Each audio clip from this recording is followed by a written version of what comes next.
मेरा नाम कुसुम है और मैं एक नौकरानी हूँ। मैं अपना घर चलाने के लिए लोगों के घरों में काम करती हूँ। मेरी मालकिन बहुत अच्छी है।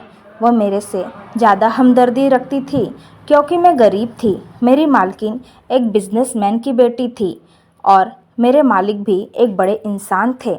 वह एक डॉक्टर थे। लेकिन शादी के 5 साल बाद भी मेरे मालकिन को बच्चा नहीं हुआ था। वह अपने बच्चे के लिए बहुत तरसती थी। मेरे मालिक और मालकिन का लव मैरिज हुआ था, जिस वजह से मालिक मालकिन को बहुत ही ज़्यादा प्यार करते थे। लेकिन वक्त इतना आगे निकल गया था कि बच्चे की कमी उन्हें सताने लगी थी। वह चाहते थे कि उनके खानदान का नाम बढ़ाने वाला कोई वारिस आ जाए, लेकिन कुदरत का फैसला तो कुछ और ही था। देखते देखते 5 साल गुजर गए थे, लेकिन मालकिन अभी तक बच्चा नहीं हुआ था। इसीलिए मजबूर होकर मालिक ने दूसरी शादी करने का फैसला ले लिया था। लेकिन मालकिन नहीं चाहती थी कि उनके पति दूसरी शादी करे और मालकिन अपने ही आंखों के सामने अपनी सौत को बर्दाश्त नहीं कर सकती थी। लेकिन मालिक का कहना था, मैं अपने मम्मी पापा का इकलौता बेटा हूँ, मेरा कोई दूसरा भाई भी नहीं है। इसीलिए अगर मुझे कोई बच्चा नहीं हुआ तब मेरी पीढ़ी ख़त्म हो जाएगी। अपनी पीढ़ी को आगे बढ़ाने के लिए मुझे दूसरी शादी करनी ही पड़ेगी। मैं मालकिन को दिलासा दे दिया करती थी। मालकिन मेरे से हमेशा खुश रहती थी, उनके सारे काम कर दिया करती थी, मेरे ऊपर पूरे तरीके से भरोसा करने लगी थी। मालकिन अपनी हर छोटी छोटी बात मुझसे शेयर करने लगी थी। मैं अब देखने लगी थी कि मालिक और मालकिन के बीच हमेशा झगड़ा होने लगा था। बच्चे को लेकर कहाँ खुश रहने वाले दो इंसान आज झगड़ने की कगार पर पहुंच गए थे। मेरे मालकिन उदास होकर एक दिन हॉल में बैठी थी। जब मैं उनके पास गई तो वो मुझसे कहने लगी, कुसुम, तुझे पता है आज मालिक ने मुझसे कहा कि वो दूसरी शादी कर लेंगे, लेकिन मैं नहीं चाहती कि मेरे पति किसी से शादी करें। तू बता, अगर तेरे पास कोई रास्ता है तो। मैंने मालकिन से कहा, मालकिन आप बच्चा गोद क्यों नहीं ले लेती। फिर मालकिन कहने लगी, तेरे मालिक का कहना है वो बच्चा गोद नहीं लेंगे, उन्हें अपना ही खून चाहिए। वह कहते हैं पराया पराया ही होता है और अपना अपना, और मैं अपने सामने ही अपने पति को दूसरी औरत के साथ नहीं बांट सकती। एक औरत के लिए कितना मुश्किल होता है यह सब, तू तो समझ ही सकती होगी। मैंने मालकिन से कहा, देखिए आप मत उदास होइए, मालिक आपसे बहुत प्यार करते हैं। मुझे आपके घर में काम करते हुए 5 साल हो गए हैं। जब मैं आपकी शादी हुई थी तब से मैं आपके इधर ही काम कर रही हूँ और मैं आप दोनों का प्यार मैंने देखा है। मुझे नहीं लगता कि मालिक ऐसा कुछ करेंगे। फिर मालकिन कहने लगी, तू नहीं जानती कुसुम, मालिक बच्चे के लिए कुछ भी कर सकते हैं। मुझे समझ में नहीं आ रहा इस समस्या का क्या मैं हल निकालूं और कैसे निकालूं। दरअसल मैं अपने गांव में 2 बच्चे और एक पति के साथ रहती थी। मेरा पति जो भी थोड़े बहुत कमा के लाता था उससे मेरे परिवार का गुजारा होता था। लेकिन बच्चे जैसे जैसे बड़े होते गए उनके खर्चे भी बढ़ते गए, उनकी पढ़ाई लिखाई फिर मेरे पति की कमाई पर नहीं हो पा रही थी। इसीलिए मेरे पति ने मुझसे कहा कि शहर में जाकर लोगों के घरों में काम कर, वहाँ पर अच्छे खासे पैसे मिल जाएंगे। यह सोचकर मैं गांव से शहर आ गई थी और शहर आने के बाद मुझे एक बहुत ही अच्छे घर में नौकरी मिल गई थी। पहले ही नौकरी मेरी बहुत अच्छी लगी, इतने अच्छे मेरे मालिक और मालकिन मिली थी। लेकिन मैं अपने मालकिन का दुख नहीं देख सकती थी। जब वह अकेले बैठकर रोती रहती तो मुझसे नहीं देखा जाता।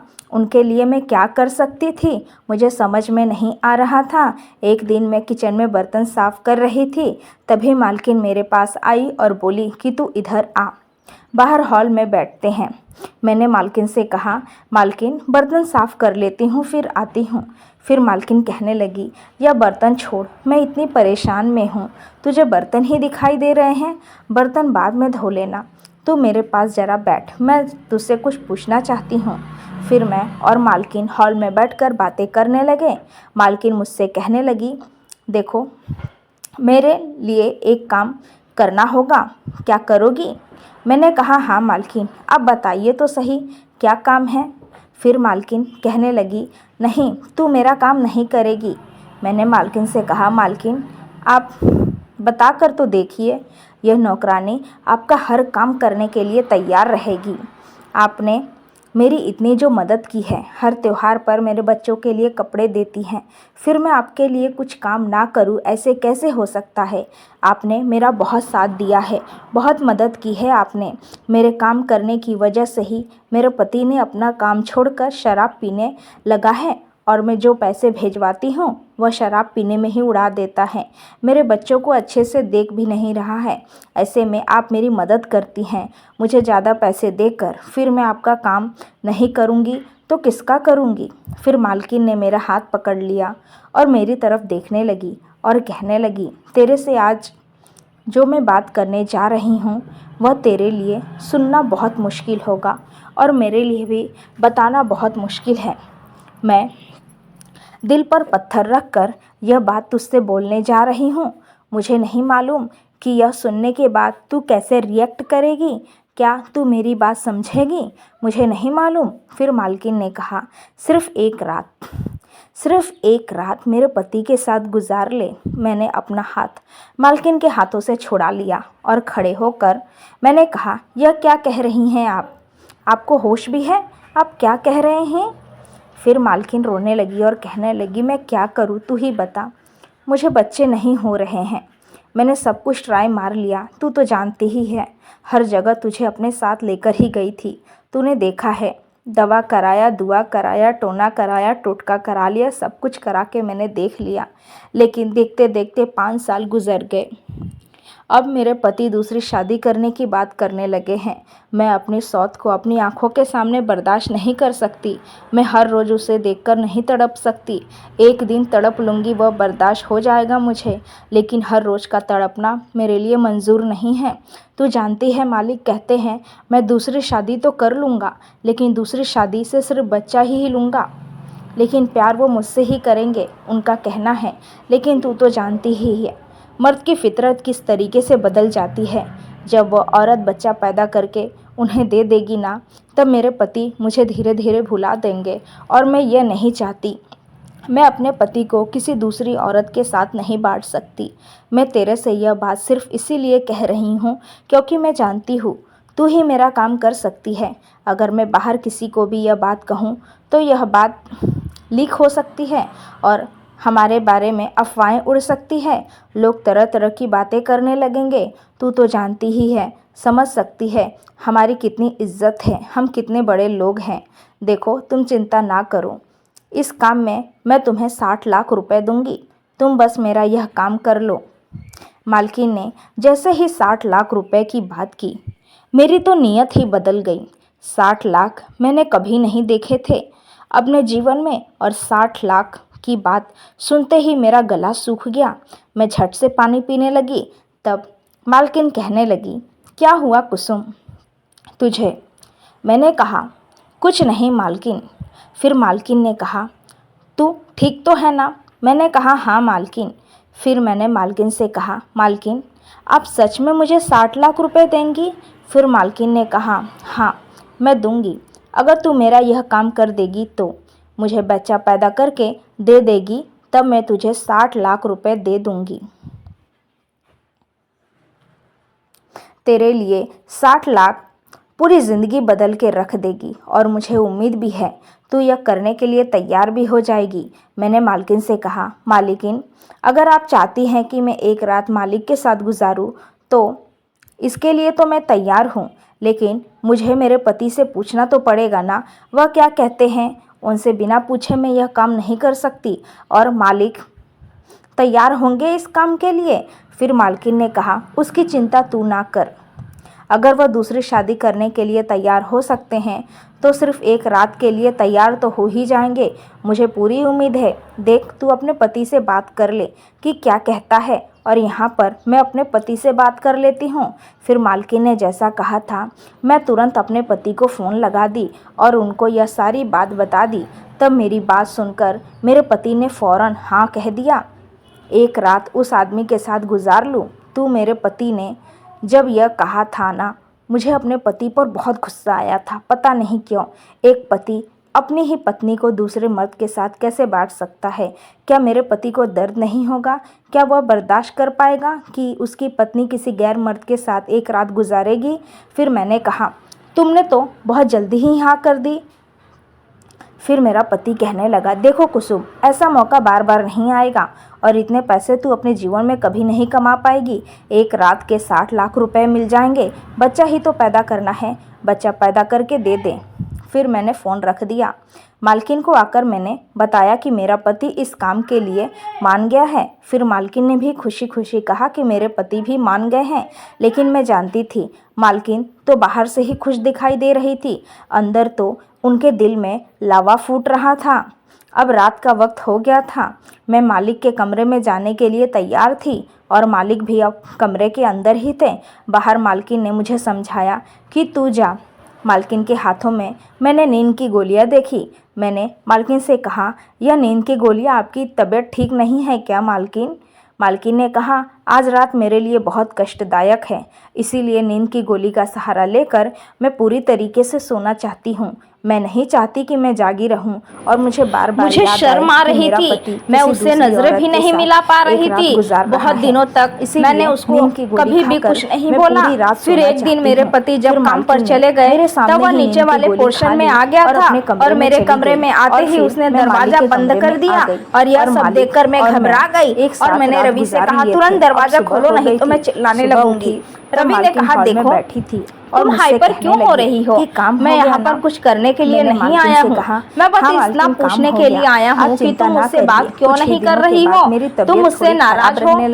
तुम नजर चुरा रही हो? देखो, यह सब जो मैंने फोटो क्लिक करता हूँ, यह सब मेरा काम है, यह मेरा पैशन है और मुझे ऐसी तस्वीरें लेनी पड़ती है क्योंकि मैं एक फोटोग्राफर हूँ। इससे तुमको इतना बुरा मानने की क्या बात है? घर पर मैं फिर रवि से कोई बात नहीं कर रही थी। रवि तब वो भी मुझे बहुत समझाता रहेगा। मैंने उससे कहा, पहले तुम दरवाजा खोलो, अभी मैं तुमसे बात करूंगी। फिर उसने कहा, दरवाजा खोला, मैं बाहर आ गई। बाहर आने के बाद थी वो मैं बोली, इस तरीके से दरवाजा अंदर से बंद ना किया करो, मुझे बहुत डर लगने लगता है। तुमको जो भी बोलना है बाहर मेरे से बोल लिया करो, लेकिन कमरे में आने के बाद दरवाजा बंद करके बोलोगे तो मैं कुछ भी नहीं बोलूंगी, उल्टा शोर मचाने लगूंगी। फिर रवि हंसने लगा और कहने लगा, और मेहमानों के सामने चंदन ने मुझे फोन किया था और कह रहा था आज रात को वो घर पर नहीं आ पाएगा। काम की वजह से एक रात के लिए उसे दूसरी जगह पर जाना पड़ रहा है। अर्जेंट काम के लिए यह बात सुनकर मैंने रवि से कहा, यह बात मेरे पति ने मुझे नहीं बताई। फिर तुमको क्यों बताई? फिर रवि कहने लगा, मुझे बता दिया, इसमें ऐसी क्या बात है? फिर रवि मुझसे कहने लगा, चलो आज मैं तुम्हारा सपना पूरा कर देता हूँ। आज देखो चंदन भी घर पर नहीं आने वाला है, तुम तो आज पूरे एक दिन फ्री हो। तुम्हारे में अलग अलग पोज में मैं फोटो क्लिक करता हूँ, लेकिन तब तुमको एहसास हो जाएगा कि तुम मॉडल हो। मॉडल थोड़ी बेचैनी होने लगी थी। मेरी बन तो नहीं सकती, लेकिन मॉडल बनने का एहसास तुमको मिल ही जाएगा। चुका था। फिर मैंने भी सोच लिया कि मेरे पति आज घर पर तो नहीं आएंगे और रवि ठीक कह रहा है। फिर मैं उसके साथ पीछे पीछे उसके ऊपर वाले पोर्शन में चली गई। वहाँ पर जाने के बाद रवि मैं मालकिन से मेरी अलग अलग तरह की फोटो क्लिक करने लगा कैमरे के अंदर। वह मुझे ऊपर से नीचे देख रहा था। फिर मुझसे कहने लगा, यह क्या बहन जी टाइप के कपड़े पहनी हो? ऐसी बहन जी टाइप जैसे कपड़े कौन सी मॉडल पहनती है? इस कपड़ों में फोटो क्लिक कराओगी तो तुमको एहसास ही नहीं होगा कि तुम एक मॉडल हो। मेरा मॉडल के एहसास को अगर तुमको फीलिंग करना है, उसको एहसास करना है, तो तुम्हें उनकी तरह कपड़े भी पहनने होंगे। फिर मैंने रवि से कहा, मेरे पास नए नए कपड़े हैं, वो पहन के आती हूँ। तो वो टेंशन में हो जाएगी। फिर इसी तरह हर रोज यही सपने मुझे आने लगे। मॉडल का मतलब कि मॉडल लोग शॉर्ट कपड़े पहनते हैं, तुमको समझ नहीं आता क्या? होने लगी थी। वक्त फिर रवि अपना अलमारी खोलकर एक कपड़ा निकाला और मेरे हाथों में पकड़ा दिया। उसको जब मैं उठाकर देखी तब वो इतना ज्यादा शॉर्ट था, उसको देखते ही मुझे शर्म आने लगी। मैंने उसको फेंक दिया और मैंने उससे कहा, ऐसे कपड़े मैं नहीं पहनती, मैंने अपने मायके में भी ऐसे कपड़े नहीं पहने हैं आज तक। फिर अभी रवि मुझसे कहने लगा थी, मैं जानती थी देखो मेरे पास 2 बच्चे कोई देख थोड़ी ना रहा है, अब मैं तुम्हारे पति भी नहीं है, तुम तो सिर्फ फोटोशूट करवाओगी ना, उसको तुम ही देखोगी और तुमको ही फीलिंग भी आएगी और कि तुम एक मॉडल हो। मॉडल होने के लिए, मॉडल के एहसास के लिए तो तुम इतना कर ही सकती हो। तुमको शॉर्ट कपड़े पहन के कहीं जाना थोड़ी ना है, बस फोटो क्लिक करवाना है, इसमें इतना क्या बुरा मानना।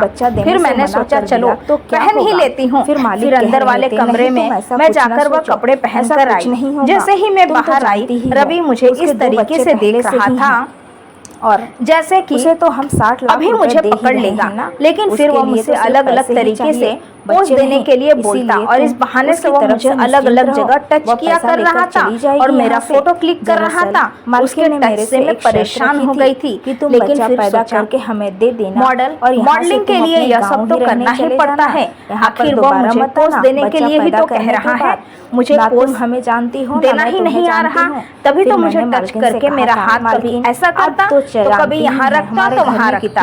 मैं फोटो शूट करवाते चली गई तो काफी थक गई थी। मैंने रवि से कहा अब मैं थक गई हूँ, मैं जा रही हूँ अपने कमरे में सोने। रवि ने कहा थक गई हो तो सोने की क्या जरूरत है। रवि मेरे पास मैं अभी तुम्हारे लिए ठंडा लाता हूँ, तू फोन लगा लेना, जब भी तुझे पैसों की जरूरत पड़ेगी तब हम तुझे दे दिया करेंगे। तूने हमारी जिंदगी को आबाद कर दी, हमारे सारे सपने पूरे कर देगी, तो क्या हम एक छोटा सा सपना तेरा पूरा नहीं कर सकते। तुझे जब भी पैसों की ज़रूरत हो हमें फ़ोन कर देना, हम भिजवा देंगे। वक्त गुजरता जा रहा था। डॉक्टर ने डिलीवरी की डेट दे दी थी। डिलीवरी की डेट मिलने के बाद मैं बहुत घबरा गई थी। मेरा ऑपरेशन होने को था। मेरे दोनों बच्चे नॉर्मल पैदा हुए थे, लेकिन मैं ऑपरेशन नहीं करवाना चाहती थी। मैं इतना दर्द सहकर अपने बच्चे को किसी और के हवाले नहीं कर सकती थी। इसीलिए डिलीवरी के एक दिन पहले ही उस घर से रात के अंधेरे में ही मैं निकल गई और स्टेशन पर आकर अपने गांव के लिए ट्रेन पकड़ ली थी। अब तक मालकिन को यह बात पता नहीं थी कि मैं उस घर से निकल चुकी हूँ। जब उनको पता चलेगा कि उस घर में मैं नहीं हूँ, तब तक मैं अपने गांव भी पहुंच जाऊंगी। मेरे गांव का सफ़र लगभग 7 घंटे का है। मैं अपने मालकिन को धोखा देकर आ गई थी। मैंने यह भी नहीं सोचा कि मुझे घर में न पाकर मालकिन क्या करेगी, मालिक और मालकिन क्या कर गुजरेंगे। मैंने यह भी नहीं सोचा था। मैंने मालकिन का नमक खाया था। उन्होंने मेरे लिए कितना किया था, लेकिन फिर भी मैंने उन्हें धोखा दिया। एक माँ क्या कर सकती है अपने बच्चे के लिए, तो मुझे ऐसा करना ही था। मुझे इस बच्चे से अब लगाव हो गया था। मैं अपना बच्चा किसी और को नहीं देना चाहती थी, इसीलिए वह घर छोड़कर आ गई थी, लेकिन अब अपने गांव नहीं जाना चाहती थी।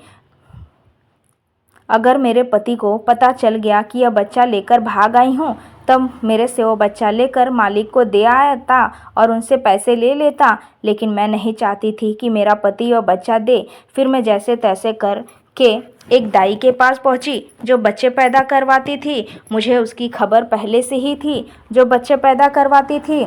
उसके पास जब मैं पहुंची तो मुझे देखकर वो पहचान गई, क्योंकि मेरे 2 बच्चे भी उसी ने पैदा किए थे। और मुझे देखते ही वह कहने लगी, तुम्हारे तो 2 बच्चे थे, तुमने तीसरा बच्चा भी पैदा करने के बारे में सोचा। मैंने दाई से कहा, आप जल्दी से बच्चा पैदा करवा कर मुझे दे दो। फिर दाई ने अपना काम शुरू कर दिया था। लगभग 1 घंटे की मेहनत के बाद मेरा बच्चा इस दुनिया में आ चुका था। उसके रोने की आवाज़ जैसे ही मैंने सुनी, मैंने चैन की सांस ली और लगभग 4 घंटे आराम करने के बाद मैं शाम तक वहाँ से निकल गई और मैंने कहा मैं अपने घर जा रही हूँ। दाई को मैंने यह बात नहीं बताई थी कि मैं कहाँ जा रही हूँ। फिर स्टेशन पर आकर मैं वापस एक ट्रेन पकड़ ली, लेकिन मैं मालकिन के पास नहीं जा रही थी, मैं बस दूसरे शहर में जा रही थी। फिर मैं अपने बच्चे के साथ दूसरे शहर में जाकर वहीं पर काम करने लगी, लोगों के घरों में काम करने लगी। लेकिन जब पहली बार यहाँ आई थी तो मुझे जल्दी कोई काम नहीं दे रहा था। फिर मैंने बच्चे का वास्ता देकर, जब उन्होंने मेरे बच्चे को देखा कि कितना छोटा मेरा बच्चा है, तब उन्होंने मुझे काम दे दिया था। दूसरी बार भी मेरे मालकिन बहुत अच्छी मिली थी। वह भी मेरे बच्चे का अच्छी तरीके से ख्याल रखती थी, बल्कि वह मालिक और मालकिन से बहुत ज़्यादा रईस थी। उन्होंने मुझे अपने घर में रहने की जगह भी दे दी थी। मैं उस घर में रहकर अपने बच्चे का पालन पोषण करने लगी, लेकिन इस बीच मुझे मेरे बच्चे का ख्याल नहीं आया था, क्योंकि मैं जानती थी मेरे 2 बच्चे के लिए उसके पापा तो है ही, वही उसका ख्याल रख रहे होंगे। मेरा पति इतना जालिम था कि मैं अपने दोनों बच्चों से मिल भी नहीं सकती थी। अगर मिल जाती तो वो मेरे तीसरे बच्चे को बेच देता, जो मैं नहीं चाहती थी। इसीलिए मैं अपने पति और बच्चों को छोड़कर अब तीसरे बच्चे के लिए दूसरे शहर में आकर रह रही थी। मालिक और मालकिन मुझे ढूंढने की बहुत कोशिश की होगी, लेकिन मैं क्या कर सकती थी। अपने बच्चे के लिए तो एक माँ स्वार्थी हो ही जाती है, जो मैं हो गई थी। वक्त गुजरता गया। देखते देखते मेरा बेटा 17 साल का हो गया था। इन 17 सालों में सब कुछ बदल चुका था। मुझे मेरे किए की सज़ा मिलने वाली थी। मेरे मालकिन के साथ बहुत बुरा किया था और भगवान ने मुझे उसकी सज़ा भी दे दी थी। मुझे नहीं पता था कि किसी की गलती की सज़ा भगवान उसे इसी जन्म में ही दे देता है। मैंने जो गलती की थी उसकी सज़ा तो मुझे मिलनी ही थी। मुझे एक बहुत ही बड़ी बीमारी लग गई थी, जिसके कारण मैं और ज़्यादा जी नहीं सकती थी। भगवान ने मुझे अब तक ज़िंदा रखा था अपने बच्चे को पालने के लिए। अब मेरा बच्चा भी अपने पैरों पर खड़ा होने के लिए तैयार था। बस कुछ वक्त ही बाकी था। मेरी ज़िंदगी में इन्हीं बीते लम्हों को मैंने एक डायरी में लिखा करती थी कि किस तरीके से मालकिन के साथ मैंने धोखा दिया। एक दिन मेरे बेटे के हाथ में वह डायरी लग गई थी। उसने सब कुछ पढ़ लिया। वह मेरे पास आकर कहने लगा, आपने मुझसे झूठ कहा कि मेरे पापा हैं इस दुनिया में। मैंने बच्चे को समझाया, लेकिन मैं तुम्हारी माँ हूँ। फिर मेरा बच्चा कहने लगा, चलो पापा के पास चलते हैं। लेकिन मैंने कहा नहीं। मेरे बेटे को मेरी बीमारी के बारे में पता था, लेकिन मेरी कंडीशन धीरे धीरे ज़्यादा ख़राब हो रही थी और डॉक्टर ने ऑपरेशन करने के लिए कह दिया था, जिसके लिए लगभग 80 लाख रुपए की ज़रूरत थी। मेरे बेटे ने कहा मेरे पापा ही दे सकते हैं यह 80 लाख रुपए। कुछ डायरी में मैंने वहाँ पर एड्रेस भी लिखा था, जिसे पढ़कर मेरा बेटा उस एड्रेस पर चला गया था। मैं अपने बेटे को बहुत रोकते रह गई, लेकिन वह फिर भी चला गया। जब मेरा बेटा अपने पापा के पास पहुँचा था, तब उन्हें ये सारी बात बताई, लेकिन मालिक और मालकिन यह बात मानने के लिए तैयार ही नहीं थे। जब वह डायरी मेरे बेटे ने दिखाई, तब उन्हें विश्वास हुआ। ये सारी बातें जानकर उन्हें विश्वास हो गया था। लगता है यही उनका बेटा है, जिसकी बहुत चाह रखते थे। वह मालिक और मालकिन के आसपास के लोगों को यह बात बता दी थी कि उनका बेटा पैदा होने के बाद किसी ने चोरी कर लिया है उसे। अब मेरा बेटा, इस प्रकार उन्हें फिर से एक जीने की उम्मीद मिल गई थी। मेरे बेटे ने के बताने के बाद मालिक और मालकिन मेरे पास आए थे मेरा इलाज करवाने के लिए। मालकिन ने मुझे माफ़ कर दिया था। शायद मेरी बेबसी देखकर या फिर मेरी बीमारी देखकर और लाचारी देखकर मैं बहुत खुश थी। मालकिन ने मुझे माफ़ कर दिया। फिर मालिक ने मुझे अस्पताल में एडमिट करवा दिया था। वहाँ पर मेरा ऑपरेशन चालू हो गया था और ऑपरेशन सफल भी रहा। अब मैं धीरे धीरे ठीक होने लगी थी। मैंने अपने बेटे से कह दिया कि बेटा, यही तेरे माँ बाप है और तू उनके पास जाओ। मेरा बेटा जा नहीं रहा था, लेकिन मैंने बहुत समझाने के बाद वह चला गया था।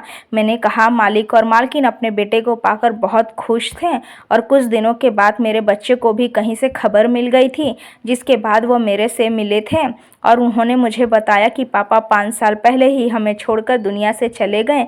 मेरे दोनों बच्चे अब मेरे पास थे। मैंने अपने दोनों बच्चों से माफ़ी मांगी, उनसे कहा कि मुझे माफ़ कर दो। तुम तो जानते ही हो तुम्हारा बाप कैसा था। अगर मैं इस बच्चे को इधर ला देती तो तेरा बाप मेरे तीसरे बच्चों को बेच देता। मैं नहीं चाहती थी, लेकिन तुम्हारे बाप को उसके किए की सज़ा मिल गई थी और मुझे भी मेरे दोनों बच्चे जो मिल गए थे। अब मैं बाकी की ज़िंदगी अपने इन 2 बच्चों के साथ ही गुजारना चाहती थी। मेरे दोनों बच्चों ने मुझे माफ़ कर दिया था और मैं अपने दोनों बच्चों के साथ खुशी खुशी रह रही हूँ। महीने 2 महीनों में मेरा तीसरा बेटा मुझसे मिलने आ जाता है, 1-2 दिन के लिए, और फिर चला जाता है। मैं अपनी लाइफ में बहुत खुश हूँ। हमारी ज़िंदगी बहुत अच्छे से गुजर रही है और मालिक और मालकिन का भी अच्छी तरीके से गुजर रहा है। वह अपने बेटे को पाकर बहुत ही ज़्यादा खुश हैं। आप सब लोग खुश रहिए अपनी ज़िंदगी में, अपनी ज़िंदगी से प्यार करिए। उम्मीद है दोस्तों आपको ये कहानी ज़रूर पसंद आई होगी। कहानी पसंद आई है तो वीडियो को लाइक और अपने दोस्तों को शेयर करना ना भूलें। ऐसी ही कहानियाँ सुनने के लिए हमारे चैनल को सब्सक्राइब ज़रूर करें। नोटिफिकेशन बेल को ऑल करना ना भूलें, जिससे वीडियो की लेटेस्ट अपडेट सबसे पहले आपको मिले। थैंक्स फॉर वॉचिंग दोस्तों।